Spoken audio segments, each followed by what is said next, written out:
Welcome to Horror Flicks and Music Mix. We are your hosts. I am Dustin. I'm Kendra. And I'm Kevin. I have to get used to that. On this podcast, we discuss horror films, the scores, and the people behind the movies.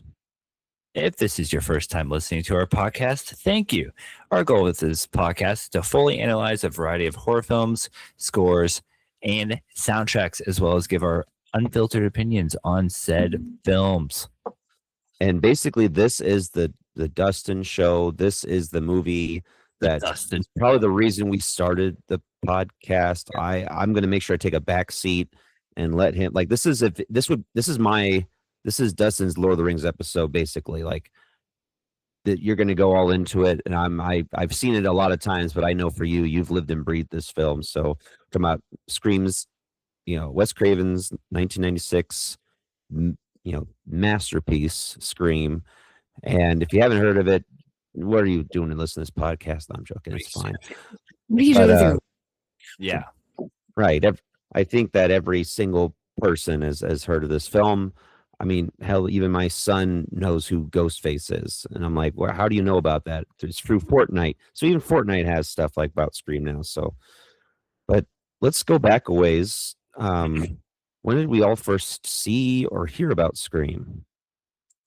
I'm pretty sure the first one I saw was the third one. Like, I rented it with my mom. She saw the other ones, I'm sure, but I was too young at that time. The third one came in 2001, so I was like 9. And I watched the third one. Well, yeah. That's what I was when this one came out. I was 10 years old when this came out. Dang. Oh, wow. You watched it when it I did. out. So I can't remember if it's like I saw the trailer and I begged my mom to go see it, or if she wanted to see it. And so we went. But either way, I went with my mom and I saw it in the theater. Nice. Oh. All good mothers should take their children to horror movies. Of course. My mom. Yeah. And like, I also have a distinct memory of answering the questions that Casey gets asked, like out loud. And my mom was like, shh. Yeah. We're also playing the score. I have the first 4 films, the scores on vinyl. So can you hear that, Kevin? Can you hear it in a little bit? A little bit. Mm-hmm. Yeah. Yeah. This is the 30th anniversary of Scream. It came out in December. We're a little early, but that's all right. It is coming out, so it is time for us to cover all these movies in full. Kendra joined us on the third one. We've already covered that. You could go back and listen. Wait, 2000, not 2001. So I was 8. Okay, that's a little better. I was 8 when I watched these. So yeah, spoiler-free short summary. Yes, indeedy. I mean, if you don't know everyone should know this. But anyway, a year after the murder of her mother, Sidney Prescott finds her and her friends wrapped up in a series of murders.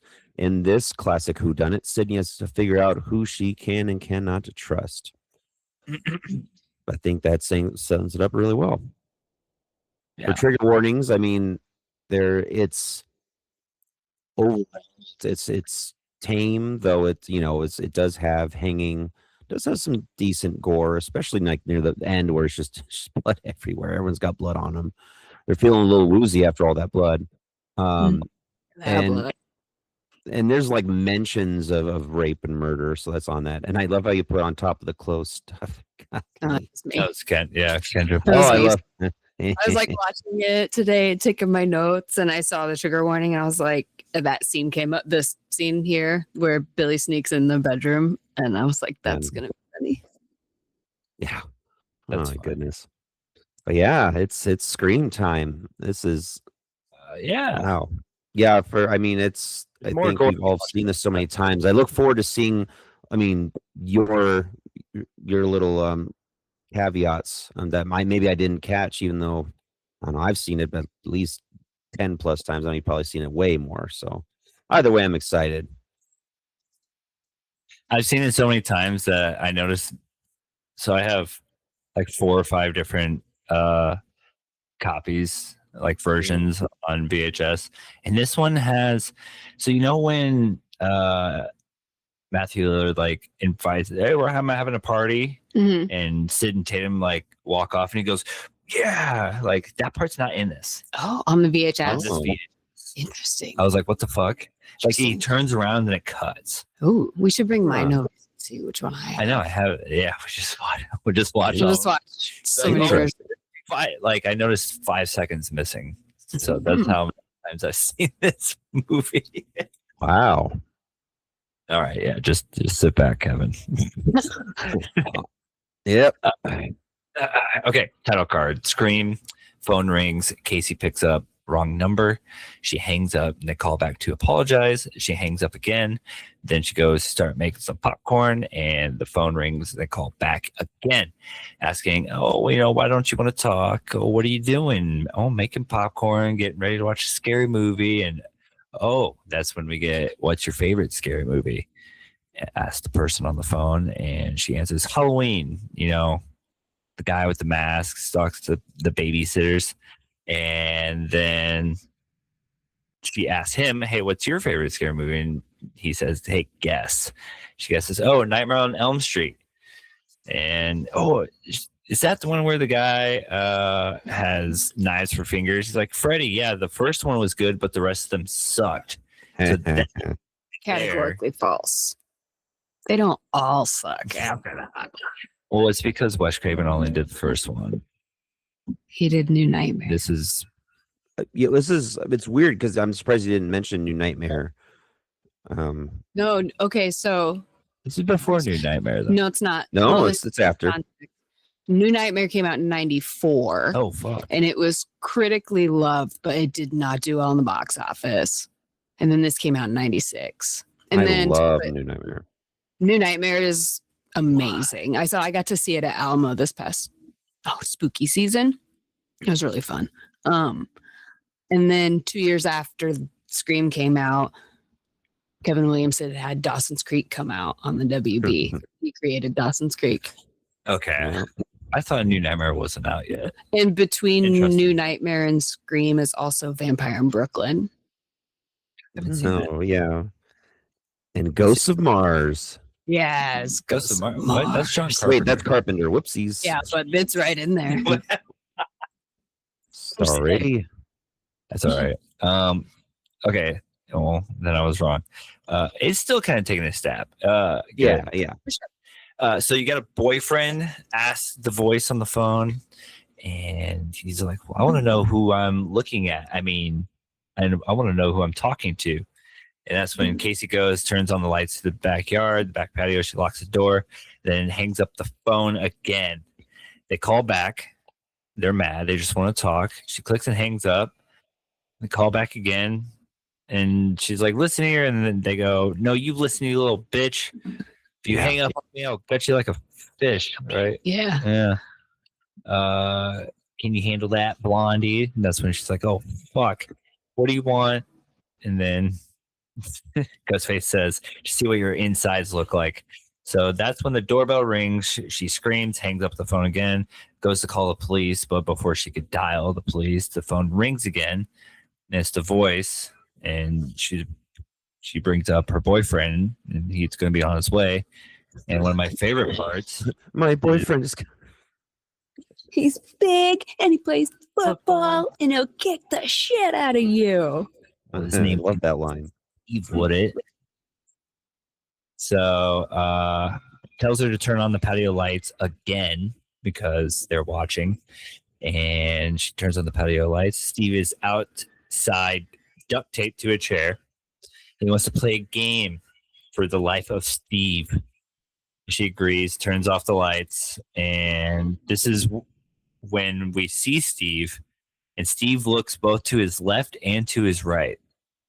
Like there's two people out there. Oh.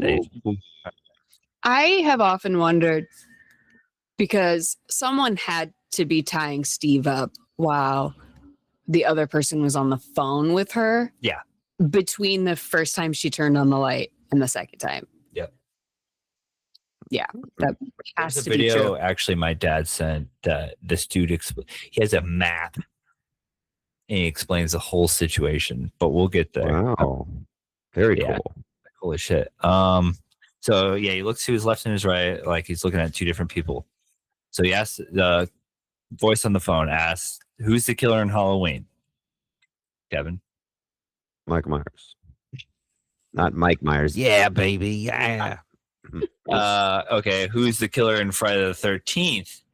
And this is when Casey goes, Jason. Jason's Jason Voorhees. And the killer's like, no, that's sorry. incorrect. Wrong answer. It was Mrs. Voorhees, which actually the first time I watched Scream, I never watched the first Friday the 13th, so I found that out that way. Spoiler. Mm-hmm. Oh shit. We covered it already. Oh, I Friday was just 13th. Steve gets killed, gutted. In the uncut version, you can see his guts fall out. And that's the way it should be. That's that guy off the building. Oh gosh. See that? Yeah, it's like brutal. Casey gets a bonus question for her life. Final question: what door am I at? Then a chair comes flying through the patio door. Popcorn starts to burn. Casey makes her way outside while the killer is inside looking around.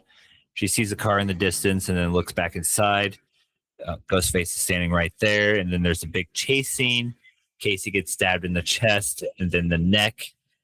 Actually, she does not get stabbed. Yeah, I just saw another thing about this. It looks and sounds like she gets stabbed. I've always thought that it sounds like she gets stabbed, but he's strangling her. Yeah. Like the knife is gone, but the sound mixing makes it sound like a squelch. Yep. And so I was like, oh, she got the neck, and that's why how many times we watched this movie, Kevin. Dude, I used to sleep to this movie. So yeah, he strangles her, and then she kind of gets up again, starts running, and the car was her parents who were arriving at home. She's trying to run around the building and tries yelling for her mom, and that's why she can't yell, because she got strangled. But you also think, did she get stabbed or was it just the strangling? So there's all that. Then boom, the final stab as the parents go inside to find the house in shambles. Dad tells the wife to go down to the Mackenzies, which is a callback to Halloween, with Jamie Lee telling the kids, run down to the Mackenzies, call the police. Mm-hmm. And they go outside to find their daughter hanging from the tree. Yeah. So this opening, I remember the biggest thing going back to this is that everyone thought Drew Barrymore was the star, that she was going to be the main character. And she was to be Sydney. Yeah. And it just, the entire thing flipped the script with this intro. And I think that shows you right there that this was going to be a different kind of slasher. This was not going to be a typical, harken back to Giallo or any of the early mid 80s slashers. This was something new. This was something refreshing. It was a teen drama, but with lots of blood. And I think that intro really cements itself in horror history, because it's such an effective opening scene. It took everything that was great about Black Christmas with the phone calls and just upped the stakes a lot more. And you could just tell that there's just a love of all things horror throughout this film. As you just said, I thought that The Call had to do more with Black Christmas too. I tried to look verifying for that, and there's some things here and there, but yeah, that intro is just fantastic. So I was watching that bonus disc that I sent you a picture of, Kendra. Mm-hmm. They were talked about. So Drew Barrymore was actually, I think, supposed to be. She was casted as Sydney up until like a week or two before, and then she's like, "Oh, what if I'm Casey and I get killed in the beginning? Everybody would think that I won't, and it'll be crazy." And I think she even brings up like Psycho and stuff like that, like killing off. Oh right, yeah. Well-known people, and you're just like, oh shit. So that was actually Drew Barrymore's idea, and yeah, like you said, everybody thought that she was going to be the main star. But the idea was attached to it. Everybody else wanted to be in the movie. Isn't she featured on isn't that her face on the box, like all the posters and stuff on the box art? Yeah, it is. Like, it is her on Yeah, she's got. Yeah. She's one of the three biggest names in this movie. Yeah. I have a Sydney box up there that's signed. There's the three blue ones. There's Sydney, Gail, and Casey. But yeah. Okay. Yeah, she's got to be one of the three most. Her, Henry Winkler, and Courtney Cox are the three most famous people in this movie when it came out. Because Courtney's writing Friends. She's in season 2 of Friends. Henry Winkler is the Fonz. Oh yeah. And then Drew. She's Drew Barrymore. She's the little girl from E.T. and Firestarter. Nev was doing a TV show and just did The Craft before those two. Yeah. Watch Party of Five. That TV show she was on. Okay, that was the show. Yeah. No, I haven't. You should. I have it. You should watch it. Oh, nice. Yeah, it's a drama. It was Fox, I think, who like the network it was on. So it's like a family drama. Akin to Parenthood, because it was like really sad. So after all that, we get Sydney at her computer in her bedroom. This is when her boyfriend climbs in through the window. It scares her. Her dad comes in for a second to check it out, but boyfriend hides, and dad's about to go out of town for work. Tells her where he's staying and all of that. And then we get her boyfriend Billy. He's like, "Yo, I was at home, watched TV. The Exorcist was on." They cut it parts, and got him thinking of them. And he was like, can we do a little on top of the clothes stuff? And meanwhile, Don't Fear the Reaper is playing an acoustic version of it, and I don't know if that's like purposely put there, like Don't Fear the Reaper, because spoilers, people. Is one of the killers. If you haven't seen, sorry. Like, I think everyone knows. Spoilers, all films. So Billy's one of the killers. So did they purposely be like, "Oh, don't fear the Reaper," because he's the Reaper, he's one of the killers, and he's trying to be like, "Oh, love me." That makes sense. It's also a good song, but is also a good song. I mean, it could be both, because like they also tell stories through music when they make a film, the score is taking you on an emotional journey, and the soundtrack would do the same. I would wager they did it on purpose. Yeah, same. And I'm not a betting person, so I feel safe in that wager. They have a little makeout session, and then he leaves after settling for a PG-13 relationship, and she flashes him.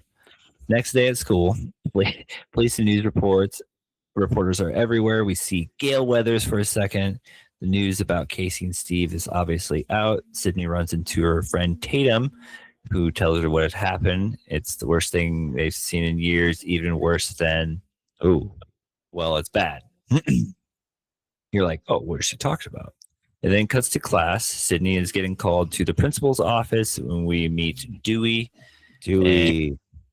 Officer Dewey, who is Tatum's brother. It's like just only gives you glimpses of these characters at first, and then they kind of like you find out who's who and what's what, and then what's going on with like Sydney's situation and her mom and all that stuff.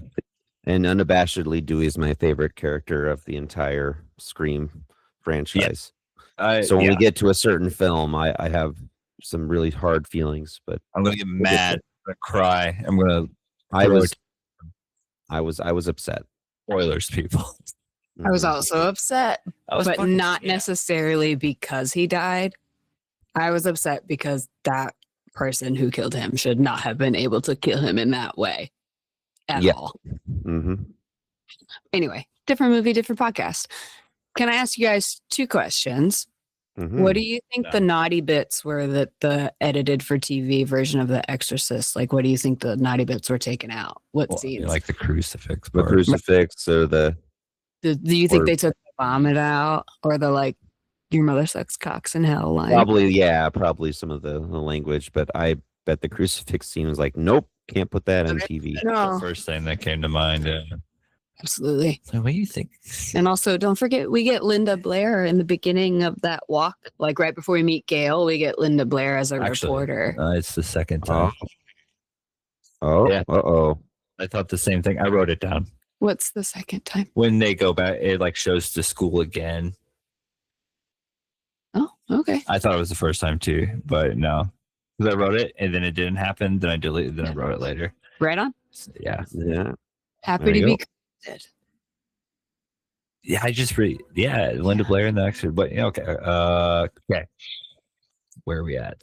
See, there's reporters everywhere. Yeah, it's the worst thing they've seen. So then it cuts to later. We meet everyone at the water fountain. We got Billy, Sydney, Stu, Tatum, Randy, and then this is when we find out that Stu used to date Casey, but he's with Tatum now. And also in this scene, there are two characters. Well, we already said Billy's the killer. Billy and Stu are the killers, and they're both wearing black boots in this scene, which is what the killer wears. Yeah. So there's that little thing. They have a little back and forth. Stu and Randy has a little back and forth because Randy's like, well, you used to date the victim. And they were like, well, Randy, weren't you working what are you doing? Working at the video store? And he's been fired twice, but he keeps going back. They have a little back and forth. And then, yeah, the black boots. And also the live alone joke.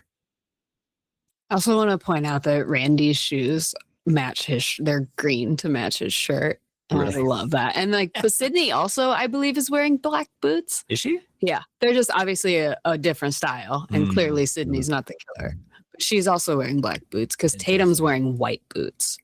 Okay. That I've wanted since I was 10 years old. I've always wanted, but like white shoes. Get them boots. Get them boots. I really like that scene. That fountain scene is great. The back and forth between Billy and Stu, to me, really reads like you can see that Billy has a lot more like emotional skin in their little game, whereas like Stu is just along for the ride. His moment of like peer pressure is absolutely true. Yeah, he's far too sensitive. And I have read before, and some people might think we're going too far into the weeds, but some people have claimed that there might be slight undertone of like homosexual erotica between the two, but not really, but like slightly there. Yeah. Like there's like absolutely I would, if I had to wager a guess in that, it would be they have like an emotional bond, like a very romantic emotional bond rather than like a physical homosexual relationship. Yeah. I guess the term erotica is not what I meant to say, but like, yeah, there's some connection there that's beyond friendship. Like it's not like pseudo homo, but that's not what I mean. But yes, there's a definite another level emotional connection between those two. Yes, but and healthy. Highly codependent. Yes, highly. Absolutely. Mm-hmm. Sweet. Sid is getting dropped off at home from the school bus. And then she makes plans to have a sleepover with Tatum. Meanwhile, she surfs through some of the channels on TV. It's just news. Then we get a story of Maureen Prescott, Sydney's mother, who was found raped and murdered just a year before. She ends up falling asleep on the couch. Tatum is late to coming over and picking her up. She calls, wakes Sydney up, and she's like, hey, I'm going to stop at the video store. I was thinking Tom Cruise and all the right moves. If you pause it just right, you can see his penis. You guys ever verify that? I have it downstairs. I should try it. There you go. Yeah, you guys check that out and let me know. Okay. I'm not the biggest Tom Cruise movie aficionado, so if it's not Interview with the Vampire or Mission Impossible or Born on the 4th of July, I don't care. I do have if it's not Rain Man, I don't. That movie. Rain Man. But yeah, Addie and I went to Goodwill earlier, and it was there. And I was like, "Hey, Addie, Tom Cruise and all the right moves. If you could pause it just right." She just laughed. You're like, you fucking serious. Ghostface calls. Scary night, isn't it? With the murders and all. Sid thinks it's Randy at first, but it's not Randy.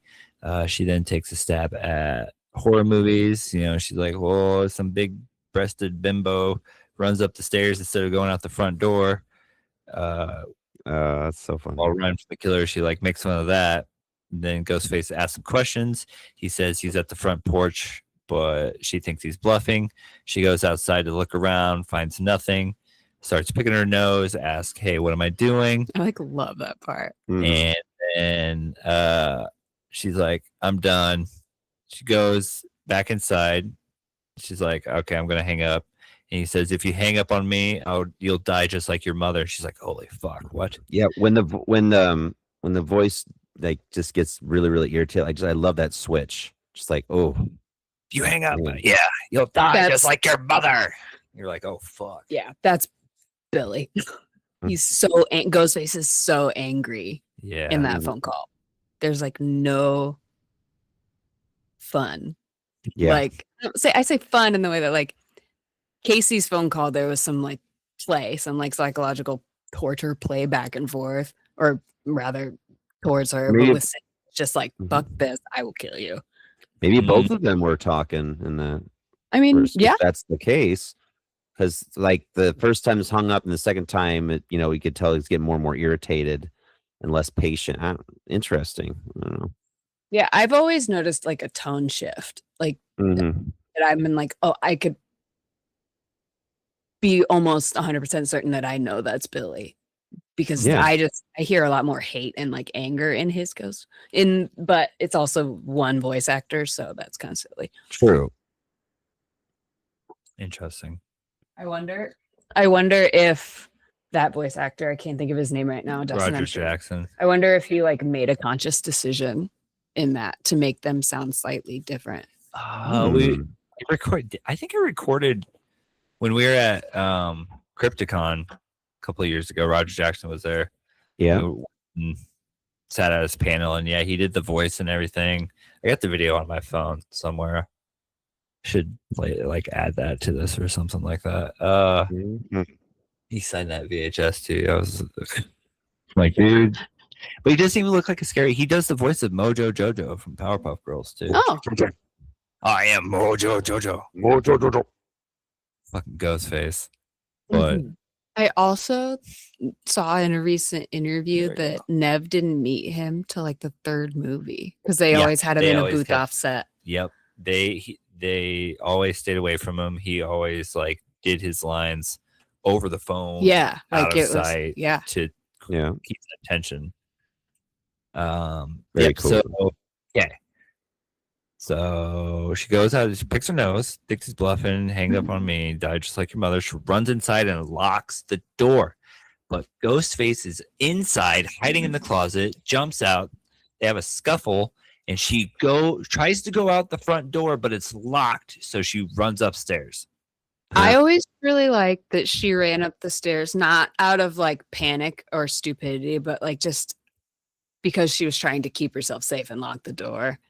Does that make sense? Like it was an intentional thing to lock the door, keep herself safe, and she ended up falling into the stereotype anyway. Yeah. I was really like that. She gets upstairs, gets to her room, and she does this thing with like her closet door and her bedroom door. She like jams them up together. You can't get in. Then gets on the computer to contact 911 because I guess maybe that was a thing. Totally a thing. I was not old enough for that. Billy then pops in through her window right away, and he drops his cell phone. She looks at him like, "What the fuck?" Because now for our younger viewers, this is a giant block of electronics with an antenna, not like this. No. Not everybody. Yeah, teenagers did not have cell phones. Not every teenager had a cell phone in 1996. No. People had car phones, but no. She runs downstairs, runs into Dewey, who's holding the mask at the front door, and that's when we get like this. He just fucking I love that. It's so funny. I just like, but why is he holding it in that way? Out like. I don't know. It was crazy because he was talking to somebody, and then he would. I love that. Yeah, I also think it's funny. I noticed their evidence bags are just Ziploc bags. Like when Dewey hands the cell phone to the sheriff in an evidence bag, it's a Ziploc bag with the like white triangle where you write the date. I thought it was so funny. Woodsboro Police Department. Minimal budget. Runs into Dewey. More cops show up. They arrest Billy. Tatum shows up late. She's like, "Oh fuck." This is when we find out. Yeah, Dewey and Tatum are brother and sister because they kind of like do a little back and forth at each other. Does mom know? Yeah, Tatum's like, "What's picking?" Did to come stay the night, and Dewey's like, "What does mom know?" It's so fucking funny because he's a deputy Dewey, right? Gail shows up and wants, she's just always there for the story. Talk shit to her camera guy. They show up too late while Sid and Tatum drive off. Now Sid is at the police station with Dewey trying to get a hold of her dad. Billy and his dad are there. Billy's getting questioned. They find out that he snuck out the previous night. Of course, he denies going over to Casey Becker's and killing him. Then mean mugs the shit out of Sydney. Gail shows up at the police station, tries to get in. She thinks she's hot shit. And I wrote all that in a bag of chips. That's a very 90s thing to say. Yeah. The press is going crazy outside. Police found the costume. You get at every five and dime, and it's called Father Death, which is funny. That's what the costume is called. Tatum is giving Dewey shit. Everyone's laughing. They end up going out the back door, and of course, that interaction between Tatum and Dewey in the police station is my favorite. Like, I think it's hilarious. But right as they're walking out the door, and he was like, "That's my superior," and she just says, "A janitor's your superior." Lose it every time for 30 years. That makes me laugh. Yeah. Yeah, she's just the dialogue is so witty. I love it. So good. Good job, Kevin. Thanks. Everybody's laughing. They go out the side door. Gail finds him on the side door, starts questioning Sydney. And then Sid asks about the book. And Gail's like, "I'll send you a copy." And then Sid fucking bam, bitch went down. We go over to Sid and Tatum's. And they're hanging out in Tatum's room. And this was like, bam, I'll send you a copy. Bam, bitch went down. This is when that fucking Julie Cruz remix song is playing. This part, like they're listening to music and it's so faint. And I finally I listened to it on here with headphones and I looked it up and it's a Julie Cruz Artificial World interdimensional mix. Ooh, wow. It's only on YouTube. I didn't find it on Apple Music or Spotify or anything like that. But I listened to it a lot since I found it. Is that what we were listening to earlier? No. Well, okay. That is what popped up after just letting YouTube play. Yeah. For those who don't know Julie Cruz, she did a lot of work with David Lynch. Long story short. A lot. They're just hanging out. Oh, yeah, go ahead. Go ahead. I was going to go on a tangent about how much I love Falling, but we can. I love a good tangent. If it makes you feel any better. It's a great song, and so is Red Right Hand, which we'll hear in a bit. They're hanging out. Yeah, hanging out at Sid hanging out at Tatum's. Sid gets a phone call on Tatum's house phone.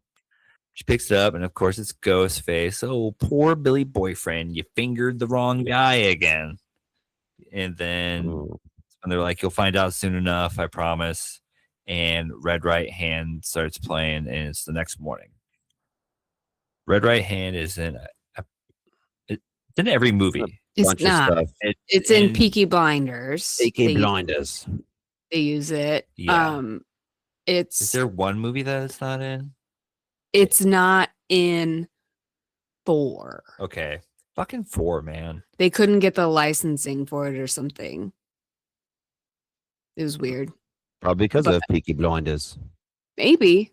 But Kevin, you're not here to see this. I brought the Nick Cave album that song is on. The show. Right there. Aha. Very cool. I could put it on the camera here for those who are interested. Wait, hey, there it is. Yeah. Nice. It closes outside A. I love it so much. Red Right Hand. Classic. Yeah. What When we get to 4, I have some things to say about 4, but we're on 1 right now. So yeah, there's Ghostface calls, Red Right Hand plays. Billy gets released from jail. They checked his phone history; it's clean. Dewey escorts Sid back to school, and this is where we get the cameo from Linda Blair. That's right. Yep. She's one of the reporters trying to question Sydney. Sydney goes cool. to Gail, does it off the record, no cameras. Gail has a black eye. Sydney's mother was last year's hottest court case. Gail wrote a book about it. Sydney accused this dude, Cotton Weary, for killing her mother. Gail thinks that Cotton did not kill her mother. They have a back and forth about someone leaving wearing her mother's coat or jacket or some shit. And then I also wrote Tatum is wearing this crop top with the number 10 on it, which is a callback to Johnny Depp in the first Nightmare on Elm Street film. With his because it's his is a crop top. Yeah, number 10 crop top. Stu, Tatum, and Sid are at their lockers. 2 students run down the hall in Ghostface costumes. I wonder if that's why is there 2 students? I don't know. Overthinking. Meanwhile, Stu at this moment is using Tatum's hand mirror to check his face for any marks because the night before, Sydney fucking busted him in the face. Because he's Ghostface. Yep. Sid runs. She also kicked him pretty hard in the gut. Damn, yeah. Sid runs into Billy at school, tells him that the killer called her again last night while Billy was in jail. And this is when we get the famous scene between the both of them. It's been 1 year tomorrow since Sid's mother died. Billy's mom left her dad. And this is the whole, well, I'm sorry if my traumatized life is an inconvenience to you and your perfect existence, Sid tells Billy. That is the most like off the wall dramatic teenage thing to say, and I love it. I'm here for it. Oh, I do too. I think when I hear lines like that, I'm like, yeah, definitely this is the guy that wrote Dawson's Creek. Yeah. There's just like adults speaking through teenage bodies. Yes, exactly. It's the vocabulary is too sophisticated. This scene, it's the bathroom scene, Kevin, you can't see it, where the cheerleaders like talking shit about Sydney. Oh yeah. Right after the boyfriend Billy. When she was like, where do you get this shit? And she's like, Ricky Lake. I remember watching Ricky Lake. Yeah. Like I would go home from school and sit down and watch the Ricky Lake show. It's like they mentioned Ricky Lake in that Offspring song too. People don't know what Ricky Lake is. She also was in Hairspray, the first Hairspray movie. Oh, interesting. Henry Winkler, he's the principal. Principal Hembry threatens the students who wore the Ghostface costumes and they were running down the hall. Threatens them with a huge pair of shears. Sid goes to the bathroom and overhears some of the students talking shit about her. Yeah, that's literally what's going on right now. What if Sydney killed Casey and Steve? Blah, blah, blah. Where do you hear this? Ricky Lake. Sydney then gets attacked by Ghostface, who is hiding in one of the stalls, but she runs free. Yeah, that slow pan, like seeing his feet slowly come down, and then you see like the drape of the what would it be? The cloak. And then just like, ooh, I don't know, it's done so well because it's just like, oh shit. During a school day, nonetheless. And how long was he in there? Oh. And like, how did he know that Sydney was going to run in the bathroom? Was that fight all a plan? No. Interesting. The argument between Sydney and Billy, all a plan to get her in the bathroom so that he could do that. Yeah, like what? Probably.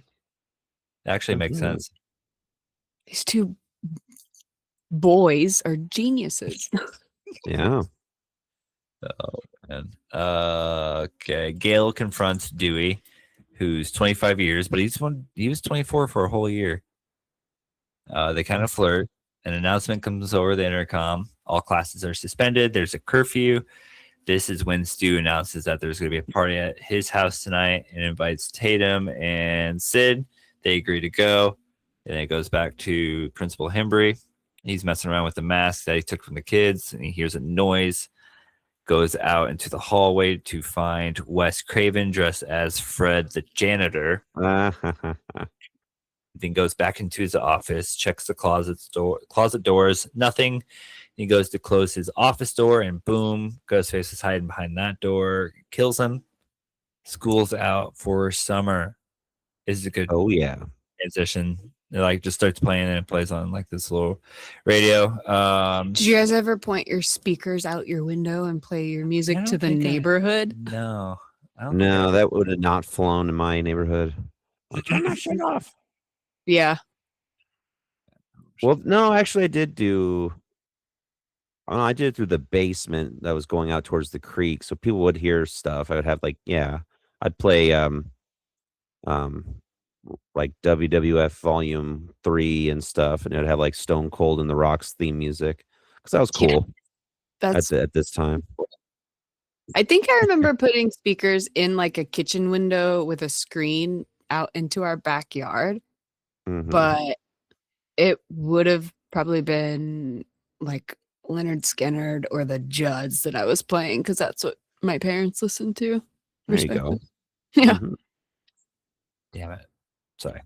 Okay. Poor Principal Hembry. I will say Principal Hembry's death scene is something I've always wanted to see. I wanted to see him get killed. Miss it. I wish it was in the movie. Oh, okay. Yeah. Did they string him up from the goalposts? Yeah. So, okay, here's that part that's coming up. That's not in this cut. I know you can't see it, Kevin, but so yeah, you just watch that. Sid and Tatum are brainstorming about the whole situation. Tatum brings up, well, you know, you can only hear that gerbil story with Richard Gere so many times before you start to believe. It's starting to sound like some Wes Carpenter flick. That's funny. Then we cut to the video store. Frankenstein is playing.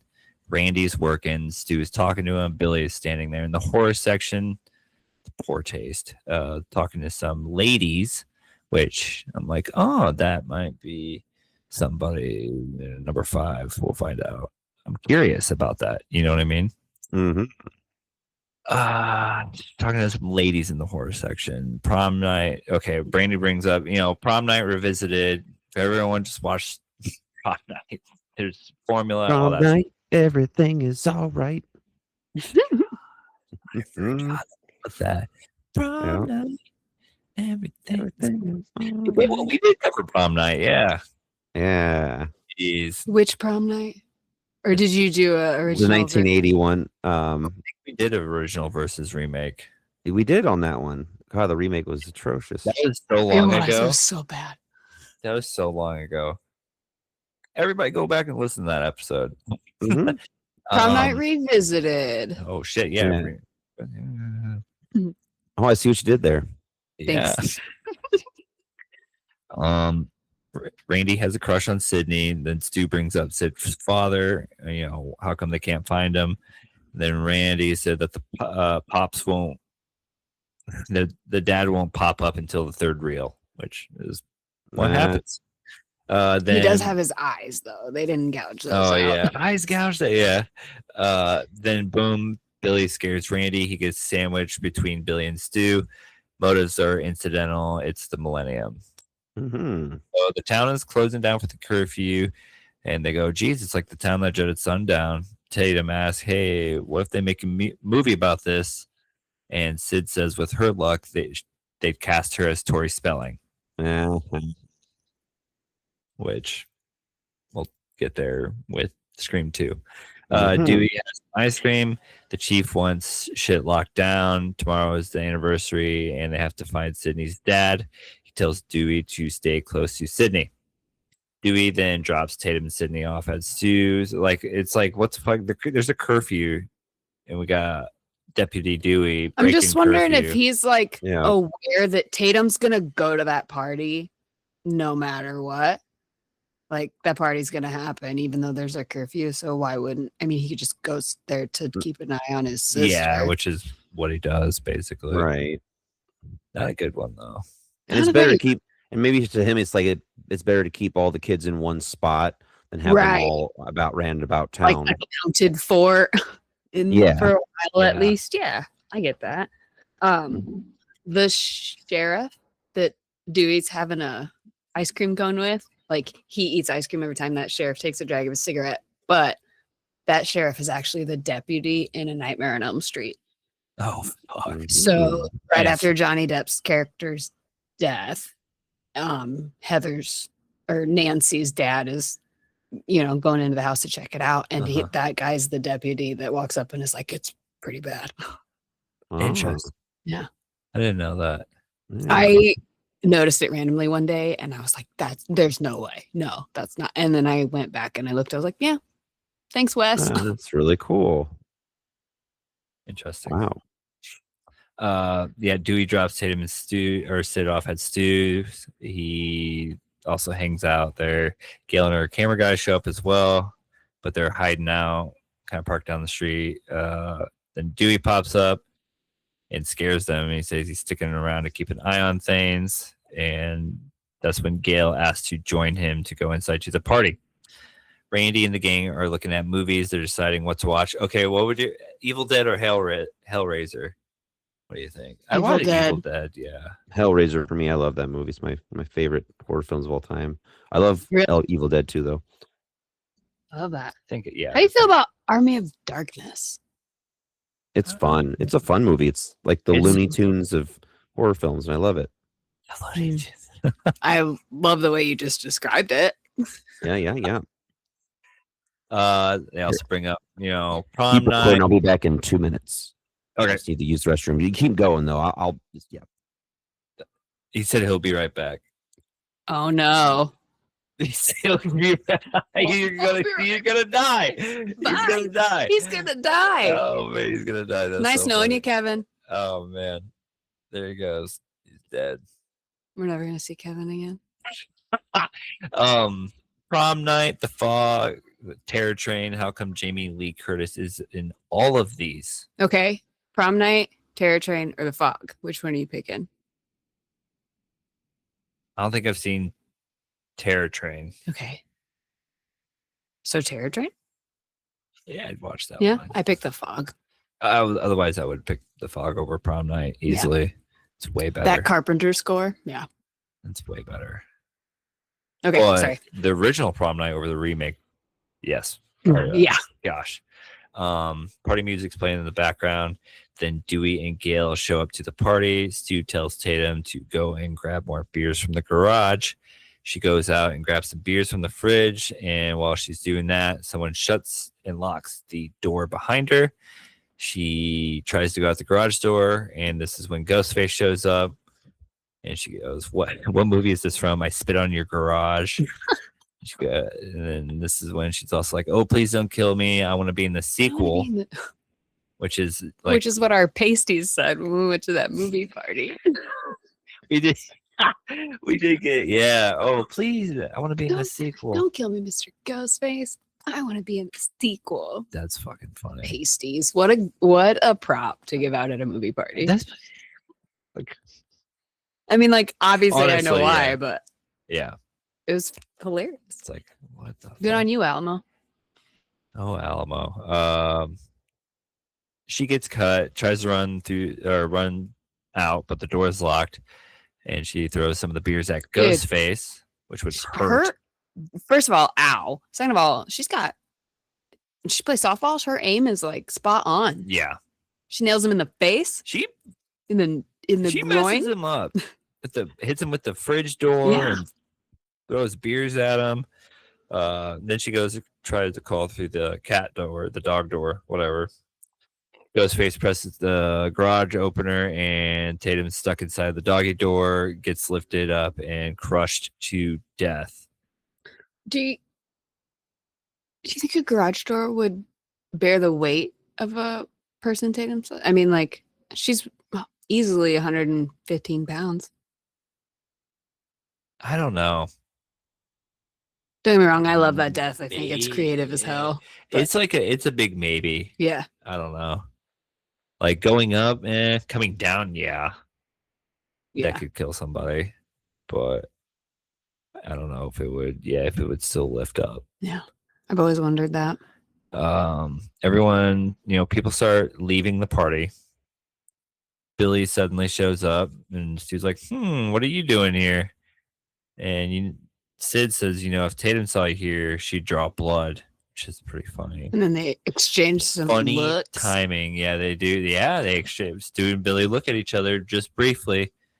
And Sydney and it's almost as if Billy's like, Tatum's gone. It's done. Like, we can move on with our plan. That's what that eyebrow lift meant to me. I like, this is the ice cream scene.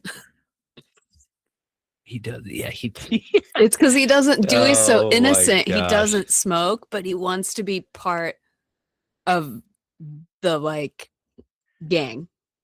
See, like fucking Dewey, man. Sid and Billy go upstairs to talk. Gail sets up a hidden camera inside the house in the living room, and she gets back to the van, but there's a 30-second delay. Then it cuts back to Billy and Sydney.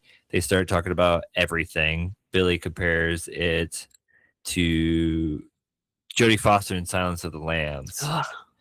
And they end up making out, then getting it on. It cuts to a group of the teens downstairs. They're watching Halloween. Stu asks, when do we get to see Jamie Lee's breasts? Not until Trading Places in 83. That's why she outsmarted the killers. Only virgins can survive. And everybody's like, what? And then this is when we get the rules. There's certain rules in order to survive a horror movie. Do you want to give us the rules? Me? Yeah. It would be an honor. Number 1, never have sex. Sex equals death. Number 2, never drink or do drugs, which alludes some booing, which I totally get. There's like boo. He's like, boo. The spin factor. Yeah. And he has to repeat that. Number 3, never say I'll be right back, because you won't be back. And then we get Stu going to get more beer, and he'll be right back. Yeah, he says, I'll be right back. That's the big one. It's the big, we'll be right back. I knew Kevin would never be back. We just finished. He died. Dewey learns about a car in the bushes down the road and asks Gail if she wants to go with him to check it out. More people end up leaving, but a few remain. They're watching Halloween. That's when they get a phone call about the principal being killed. He was gutted and hung from the goalpost at the football field. So the rest of the dudes leave besides Randy. They're like, oh, fuck, let's go check it out. Meanwhile, Kenny, the camera guy, is hiding out in the van watching the camera footage that's going on from inside the house. Which one of these boys do you think has a hanging fetish? We get Casey and they hang the principal. Which one do you think it is? You think it's Stu or Billy?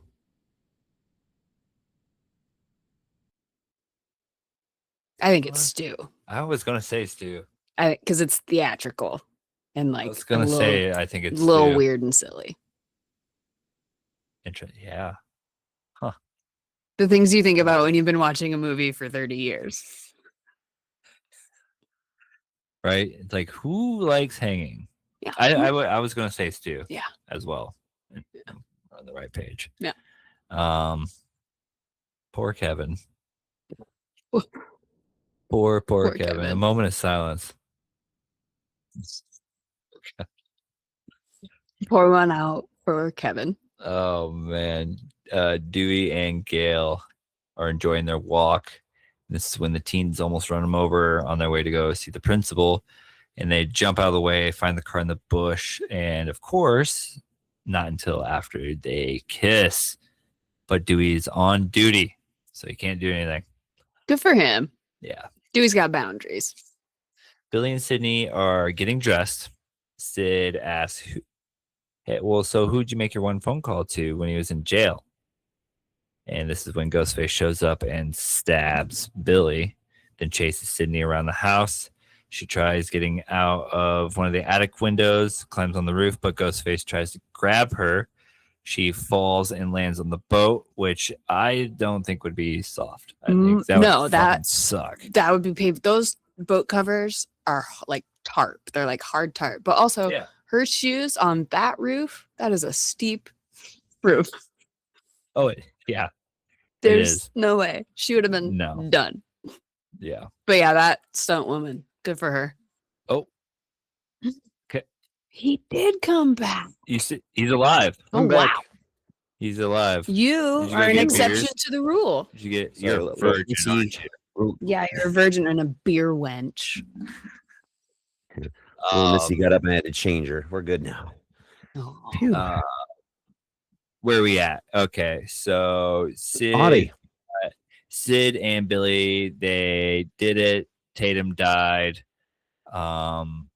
Everybody was leaving pretty much, and Sid was getting chased by Ghostface, who just stabbed Billy. That's where we're at. Yes, and that garage scene, and when she gets stuck in that shit is awesome. Yeah, we were just saying that she's a hell of an arm, the way she throws those beer bottles at him. Mm-hmm. What you munching on there? Sorry. I was just finishing up a snack. What's happening? Snacking over here.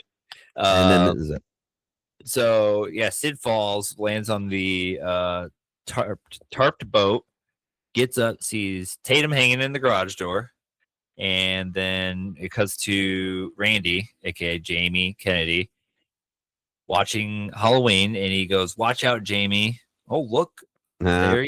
Look behind you! Behind you!" And it's the most meta thing ever. I love it. It's Jamie saying, "Watch out, Jamie," but it's just like, holy fuck. The space gets distracted by Sydney screaming outside, and then runs over to the news van. And this is when they watch Ghostface almost kill Randy. Oh yeah, over on the camera. And then Kenny opens the van door and then gets his throat sliced open. Ooh. Which is longer in the uncut version. I saw that they had done. Isn't it like a bit more like? I think so. That was one of and the MPAA was like, you got to cut this back a little bit, and that. And they were fighting for a long time, actually, which is crazy.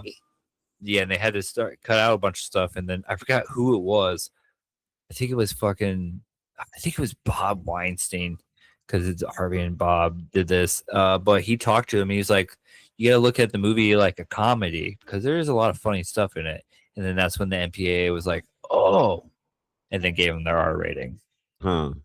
That's what was on that bonus feature thing. I was like, what the what? It's weird, but it worked. Yeah. It seems as if Wes Craven has just been having had a career-long battle with the MPAA between like Last House on the Left. Yeah, he brought that up too. I think all horror directors I just don't think there's a single horror director that has worked within the confines of the MPAA. I hope not. And I think that's why he didn't want to blame them for ruining so many things. But like, there is a lot of jokes. Like, it cut to the gerbil of Richard Gere's as Carpenter flick. Like, it's so meta, and it's making fun of itself at the same time. But it is a horror movie. Mm-hmm. But you can look at it as This is literally the perfect horror comedy, in my opinion. Like, it walks that line perfectly between hilarious and terrifying. You're like, to the point where you don't even notice that it's funny until like, oh, it is funny. Yeah. Mm-hmm. Where are we at? Yep. Okay, the throat slicing led to all that. Sydney gets cut while she closes the van door and then climbs through this little hole and gets out the back. Meanwhile, Dewey and Gail show back up. Dewey goes inside the house. Gail's to the van, and she finds a lot of blood. Gets in the van, tries the phone. That's when Randy shows up, but she smacks him with the phone, and then tries to take off. But there's blood all over the windshield. Like, ow. comes down over the windshield. There's a Clueless reference Oh, there when Randy makes a joke if he could ask Sid out, and Stu says, as if. Randy's like, oh, really, Alicia? We can add that to her. Okay. Oh, Clueless. Yeah, we're gonna add that here. Oh, you gotta go and I love that. A little reference list. I added Apollo 13 earlier. Oh, very nice. We're gonna make a drinking game out of that. Like if you every time there's a reference, you just take a shot. There's a lot of references. There you go. There's So Gail takes off. Kenny's body falls down over the windshield. She almost hits Sydney, who's running down the street, but she steers off the road, crashes the van into a tree. Sid runs back to the house, yelling for Dewey, who comes out of the house. He's been stabbed in the back. He falls over. Killer shows up, chases after Sid. She locks herself inside the police car, but the killer taps his knife on the window and dangles the keys. I love that. Yeah. He then goes and crawls under the car, goes back and forth, unlocking doors. It's like this back and forth, which door is going to get unlocked, and then unlocks the back door to the car without her knowing. And Sydney's trying to put a distress call over the CB radio in the police car before getting attacked again. Then she takes off, grabs Dewey's gun. Stu and Randy show up, and she says, "Fuck you both," and goes inside the house and shuts the door on them. Absolutely the right move. Not dealing with this bullshit. I'm done. Fuck you both. Fuck you both. Mm-hmm. Good for Sid. We're almost to the end. Billy comes out of the room upstairs, falls down the stairs, and he asks for the gun. They go to the door, unlocking it, and he takes the gun from Sid and lets Randy in. And Billy he's like, oh, Stu's gone mad.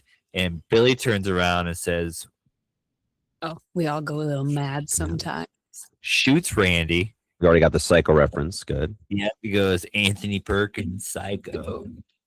And he goes, corn syrup, same stuff they use for pig's blood and Carrie. Ugh. Man. You ever heard Sissy talk about being just drenched in that corn syrup for days after that scene? Jesus. It's nasty. I can imagine. It's sticky. Sid turns around. Stu's right there. He has a voice changer and he says, surprise, Sydney. Time to play a game. If you get it wrong, you die. If you get it right, you die. Those are the rules. Those are the rules. When then we find out that it was them who framed Cotton. They killed Sydney's mother. She asks why. Why? It's a lot scarier when there's no motive, but her mother was fucking Billy's father, which is why his mother left. That's a motive. At first, he doesn't give a motive. He said, it's a lot scary. Did Anthony Perkins have a motive? Hannibal Lecter have a motive? No, it's a lot scarier. Yeah, Hannibal Lecter like to eat rude people. And census takers. And census takers, people who couldn't play the flute. Yeah. Well, yeah. He had a motive to rid the world of rude people. That's oh my gosh.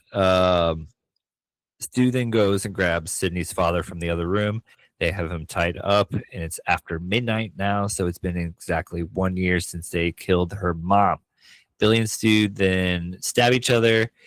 The plan is to frame Sydney's dad and to make it look like that they were left for dead.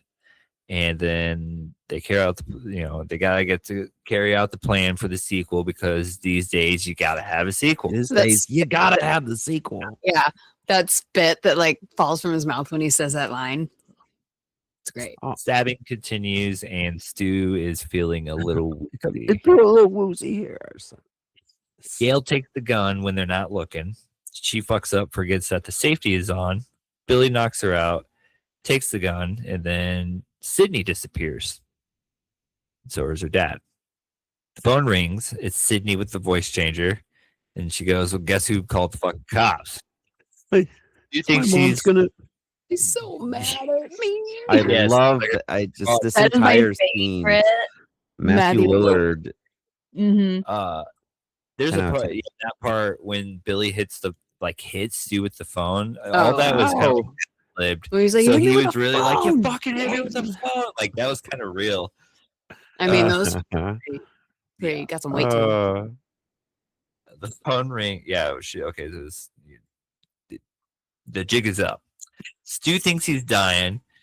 Billy gives him the phone while he looks for Sydney. Sydney jumps out the closet wearing the Ghostface costume and stabs Billy twice with an umbrella, which would fucking suck. Yeah. Stu then attacks her. She beats the shit out of him and knocks the TV over him. I think he bled out. Killing him. I mean, he was electrocuted too. I mean, that. Oh, yeah. Like, there's just, okay. Too much has been like, everybody knows that Stu Macher is back in the new movie.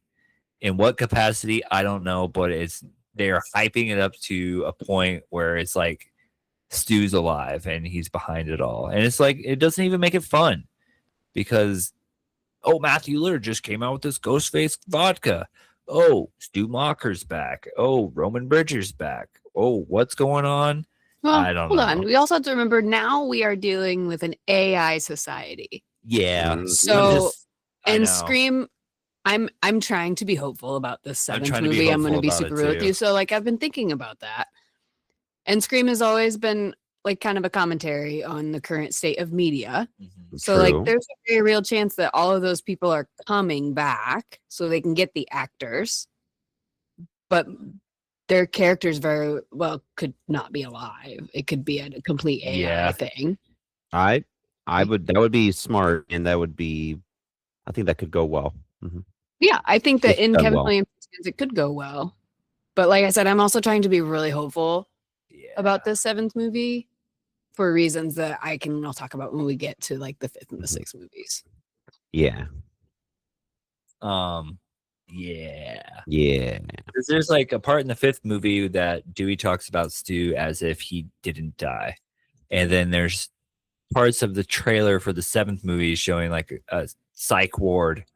They're like, has Stu been at the psych ward the whole time? I don't know. It's just it's too much. Too much has been leaked. You spend too much time on the internet. Yeah. Mm-hmm. Probably. I don't even look this stuff. I feel like I just got an amen from Kevin. I seek it out. But either way. Okay, we're almost done. There's one paragraph left. Kill Stu. She goes over to Billy. Randy pops up, says, I've never been so happy to be a virgin. Mm-hmm. Billy wakes up, punches Randy, chokes out Sid. Right before he stabs her, Gale shoots him. Didn't forget the safety that time. And Randy goes, careful. This is the moment when the killer comes back for one last scare, says Randy. And then Billy goes, jumps up. Sid shoots him in the head. Well, not in my movie. And then we see Dewey coming out on a stretcher, which Dewey was supposed to die. They just had so much fun with David Arquette as a person. They were like, well, we need to film this. This was a very last second decision. They showed Dewey coming out on a stretcher. Gale's doing the news. Camera pans out. Cops and ambulances. Camera pans to sunrise. And then it has like a jump scare with Ghostface. The end. Mm-hmm. Yeah. Listen, I like how you put the entire movie because I think that's the truth. It is a endlessly quotable movie. It's an endlessly spoofed and satired movie. I feel that, there's certain kills. I mean, the entire beginning scene, I think stands the test of time. But the entire film itself, like whether it is the witty dialogue in between these teens, whether it is the kills, whether it's the entire final reveal, there almost every majority of the scenes in this have some gem and quality to them. So. Me. Sorry. Yeah, I talked a lot. No, you're totally fine. I'm getting through my notes to see what I'd use. But yeah, as far as like scenes that stand out, I have a hard time not just saying the whole movie, but the cold open, iconic for obvious reasons. But also, I think it does a really good job of immersing you in the like language of the movie and like how Kevin writes his dialogue and stuff. I think that opening scene is like perfect in that way. You're set up for the rest of the movie and the tone. I think it's great. And like I said earlier, I just have a memory of like answering those questions out loud in the theater the first time, getting them right. And then today I had the thought that like adult me would have had child me kicked out of the theater. Would have been like, this bitch talking, get her out of here. The opening scene's really great. The fountain scene we talked about, I really like the play between Billy and Stu. I think that was done really well throughout like the whole movie. Sydney's first attack in her house, God, like I like that she falls into the tropes that she criticizes, but not for the reasons that like a typical slasher final girl would or like victim would. So that's really smart on, you know, Wes's part and Kevin's writing. But another scene I really like is that reveal scene in the kitchen when Billy's revealing his motive, and you can see that Stu is just hearing it for the first time.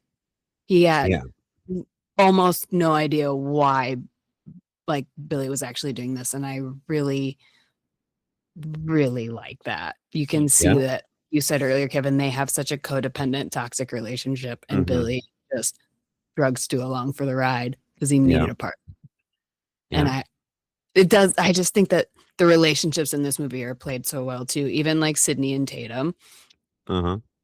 Tatum's not, she's like hesitant to talk about Sydney's mom, but she's not scared ultimately to be like, hey, look, I think there was more to your mom than you're willing to admit to, you know, like your dad was gone all the time. She was a lonely woman and things happen. She gave Maureen like a human side. Whereas, because when you get Maureen from Billy's perspective, she's just an evil slut, right? Who drove his mother off. And he doesn't oddly in any way mention his dad in that, other than, you know, that Maureen and his dad were fucking. He's not mad at his dad. He's blaming these women. It's not his dad's. Yeah, that's like, what do you mean? Maybe another commentary on society that we put so much blame gender, on. How genders are the double standard. I really, you know, I just really love this movie so much. And like I said, the police station interaction with Tatum and Dewey. Are you kidding me? That's so that's fun. Hilarious. Yeah. Yeah, those are my standout like scenes, I would say. Yeah. I mean, and then that kind of, I mean, we've already discussed with like performances that stick out. I think every single character is who they need to be and who they're played to be. And I can't imagine anyone else in any of these roles. Everyone, the entire cast, and then obviously some of them going into the future films. It is such a solid cast of characters that can be hilarious, but they can be very serious, and then you care for them, and then you follow them throughout these mishaps. And I think that's what also makes it so strong is the cast. I mean, all of them, every single one of them. Oh yeah, this movie who's the casting director in this, Dustin? Do you have that? Because whoever did it was amazing. Well, we don't have it, but there's a lot. Okay. There's a lot. I'm just wondering, you know how some directors work with like specific casting directors? I was wondering if had like a go-to lady or something. Possibly. I mean, maybe. I also really like that with the first four more broadly. But that you're getting Sydney's story. Like this franchise was the first time I was ever like super invested in a final girl. Yep. Like her arc is so perfect in this movie. Like she's dealing with grief of her mother and then is re-traumatized by all of these events. And Nev just plays it so real. Yeah. And God, I can't say enough about Nev in this movie. I also had a crush on her when I was a teenager, so that'll do it. So did I. Yeah, that'll do it. Did you ever see her in Wild Things? Oh, I might have seen that. Yeah, a couple of times. That one actually I haven't seen. Oh well, Yeah. I think it's downstairs, but I know about it and I want to see it. But it's a time. Special effect, any like effects, makeup effects, special effects, score. That's awesome. I mean, with the standard Wes Craven film, you're always going to have good quality gore effects, and I think what I like about this is that they don't overdo it. Which I mean, I love overdoing it. That's for me horror. I'm always down for gore effects. If it's everything else is awful, but they have great practical effects, I'll be like, okay, excellent. But they're able to do that. But they do a lot with a little, and even with the MPAA trying to screw things around, it still was a visceral, and especially with just the, like the amount of stabbings that are done, even the ones where Billy and Stu are like playing with each other, like you feel those, and you like it's sure it might be not like over the top, but I think it's to the point where you feel that visceral. Yeah, it's really effective in that scene. I agree with you. Like you hear it, the sound mixing in that is really good. You hear the stabbing, but also like it's cool because you're realizing Stewie. Sorry, I was talking to the guy earlier. Stu clearly never really thought about what it felt to be stabbed. Like he's like surprised or like about how much it hurts. And even Billy to an extent where he's like, oh fuck, this sucks. Like I didn't really process this end of our plan, but there's 2 disembowelments in this movie right in the beginning, Kate and Steve. And I think that Wes really, like you, to your point, saves his like big gore. Like he's got a few big moments per movie. So you get 2 disembowelments and everything else is kind of hinted at and you're imagining it. So that's why you feel it. And that to me, that's worse. Yeah. Like I don't need to see the knife piercing to the flesh to know that hurt. Yeah. And it's just the way it's shot in the sound design, but the sound design. I mean, I think with overall feeling about it, I think we're all in the realm of it's an instant classic and it's one of the best things ever. Yeah. So like I think we can move on from there. So some of the fun facts and trivia you have here, we did already go through some of these. I did like that you put a picture in here in the credits. No thanks whatsoever to the Santa Rosa City School District Governing Board. Yeah. Like I can only imagine that that's where they were film up until like a couple weeks before, and then the school board was like, no. Yeah. And it turned into a nightmare for Wes. I could imagine that. And the only other tidbit in here that we didn't talk about is Kevin completely went over this script based on the Gainesville Ripper, Daniel Harold Rowling. The Gainesville Ripper is a serial killer who murdered 5 college students over 4 days in August 1990, and then was executed in 2006 by lethal injection. So interesting that Home Alone, watching that news report, and then his friend called them. They talked about it, and that's when they were like, "Oh, it's like a horror movie." Oh, and then that's his friend literally asked him, "Well, what's your favorite scary movie?" And then Kevin was like, "Holy fuck, write the best script ever," basically, because of this. There you go.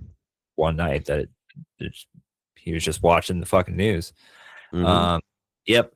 And dude is supposed to originally died, but so we went from 8 to 7 kills then. Wes Craven also initially didn't want to do the movie and almost quit a couple times during it. I'm so glad you did it. Right. Thank you. I mean, thank you, Wes. I was reading my Wes Craven book earlier, and he was like considering that this was going to be his last go around in horror. He really, really wanted to move on and like do other genres. So it's seemingly a miracle we got him back for the next 3.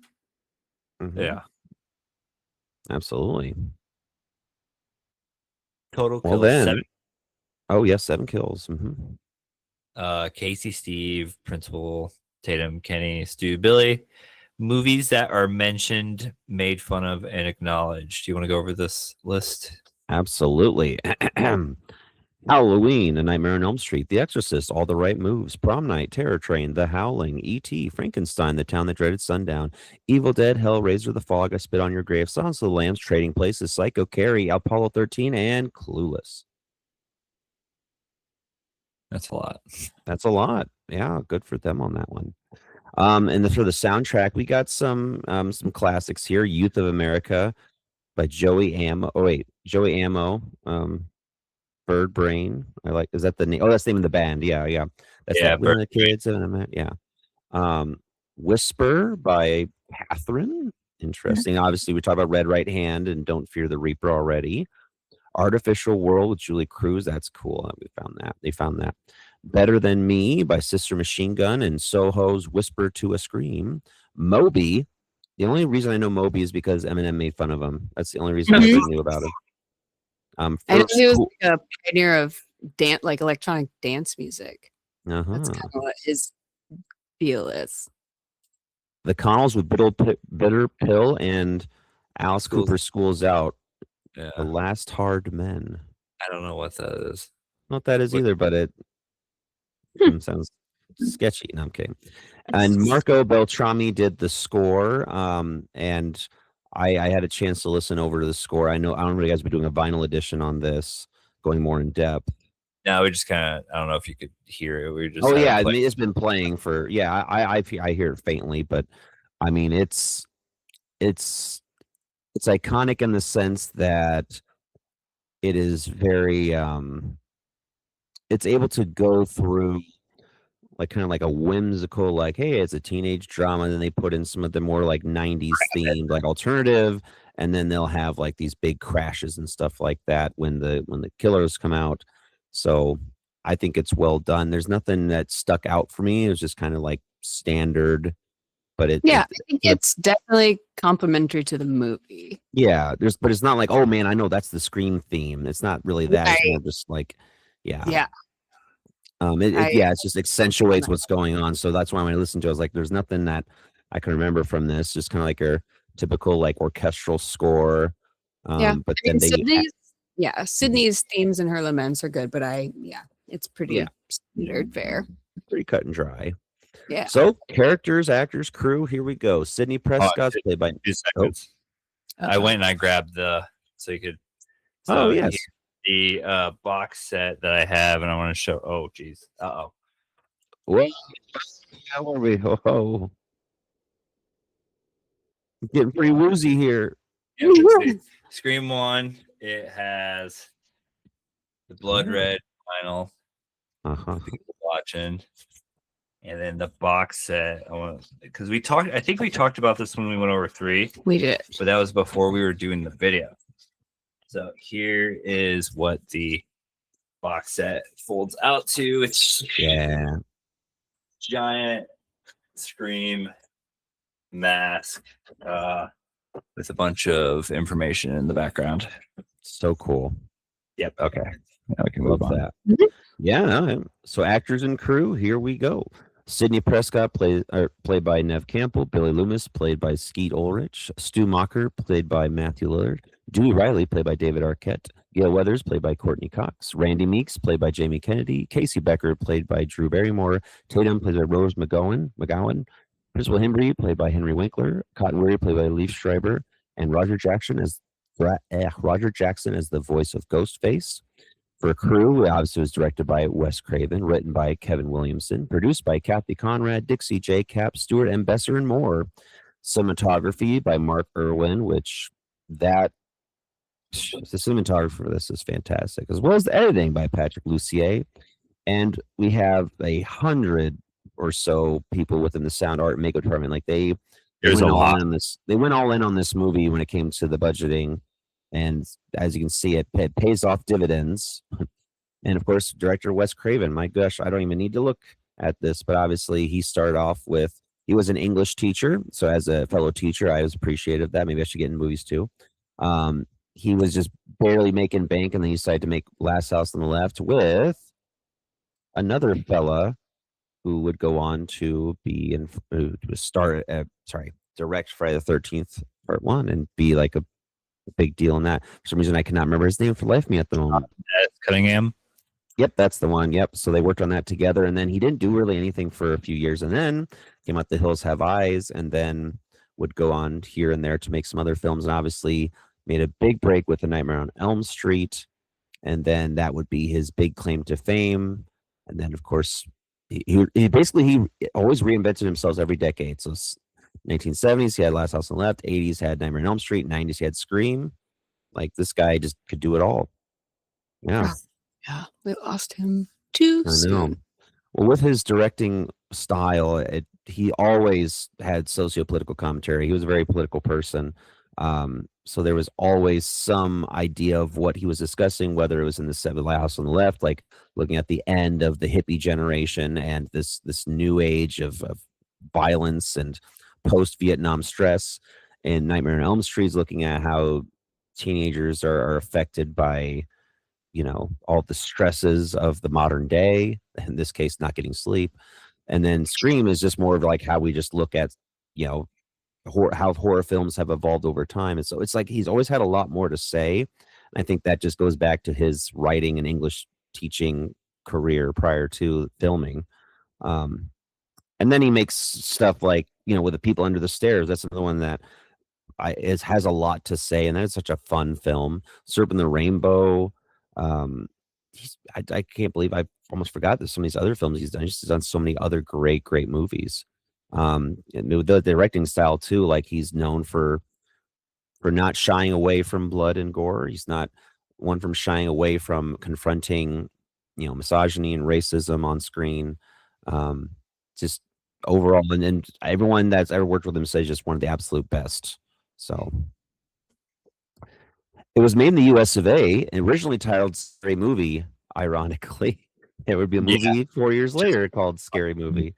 Funny. And we just covered that with one of the budget was $15 million. Yeah, box office $173 million. Not surprised there. Rotten Tomatoes score 78% critics, 8% audience, but I think that's too low. I think it should be like in the 90s. Yeah. Like, what the fuck are you talking about?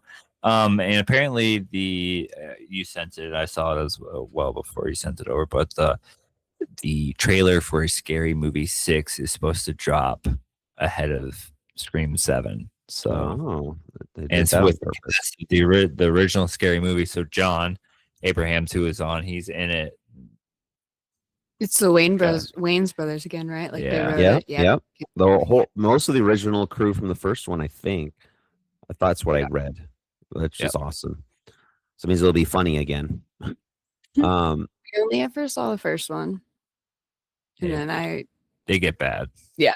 The second one's great though. It's got Tim Curry and I don't like that franchise. I didn't like the first one, so I never continued with it. But I wouldn't be opposed to giving it another go. At least watch the second one. It's when they make fun of the Exorcist, it's ridiculous. Yeah. I can imagine the scene they how to watch it now. It's streaming on Paramount. You could buy or rent digitally or physically, which is what I would do. And of course, that goes into the rating system. I think we're all going to say it together. Ready? 3, 2, 1. Buy it. Yeah. Oh, okay. I was just kidding. Yeah, I was going to say buy it. But I mean, no, this is one to own. So, but I feel like that with Scream. If you can get an entire box set of all of them, yes, there might be some in the middle that are a little less tantalizing, but it's just such an iconic series now, and Ghostface is up there with some of the best screen killers in horror history now. So he's just forever submitted, even though it's not even one person, it's multiple people, but with what I love about Ghostface. And I love about that because you never know who the next Ghostface is, and that's why I make. Not even that, but I don't have to try and rationalize or justify a supernatural excuse for a killer to come back. It's just he's a symbol that many people have used. Yeah, in the worst, Batman's a symbol in the best way. Ghostface is a symbol in the worst way. But I don't have to be like, oh man, they dragged him back from hell with this super cool spell. And I'm just like, no. Yeah. And with that, that's it for this week. Thank you so much for joining us. If you enjoyed this episode, please give us a 5-star review wherever you listen to your podcast. Give us a like on Facebook, on Instagram, on TikTok. We have all of the socials there. Obviously, Dustin has been on his Twin Peaks kick lately, going to see all the episodes. So make sure to follow him on that. We obviously have our Terror Tuesdays every month too, which is always fun. And we have many other movies to cover, not to mention another Friday the 13th coming up soon. So please check us out for that. You can follow us on Letterboxd as well. And I'm pretty sure all three of us have Letterboxd, if I remember correctly. So Dustin, what's your Letterboxd? Mine is Dustin at HFMM Pod. Kendra does not have one. I don't. Oh, shoot. I really thought you did. Okay. No, we talked about this. I just don't need another thing to like keep me on my phone. Fair enough. No, fair enough. Yeah. I feel like I'm on Letterboxd more than anything else on my phone. So I'm like, I'm alongside like-minded individuals that love, movies. So I'm on there too much. But anyway, of course, you can also email us directly at hfmmpodcast@gmail.com. We love hearing from you guys. And obviously, there are people that have been reaching out for interviews and to be able to be shown on the podcast. And we'd love to be able to talk to you about maybe a film that's coming up that you want us to talk about, or if there's something we've covered that you're like, hey, actually, I have something to say about that. Please let us know. We'd love to hear from you. And tell us some of what your favorite scary movies are. Nice. On the next episode, we will be talking about Scream 2. My favorite. We'll be back for all the Screams, and as well as more vinyl edition. We're we did plan a vinyl edition. You want to tell us? We're gonna be doing Glass House on the Left for our next vinyl edition, sticking with Wes Craven through this season.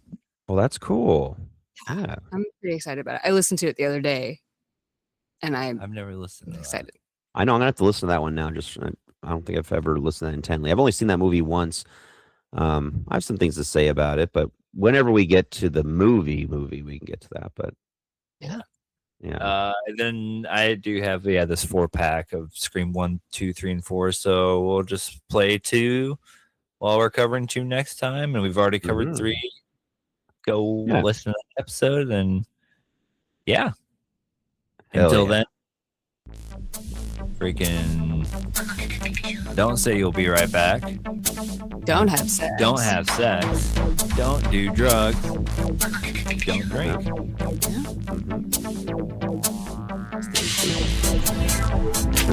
Yes.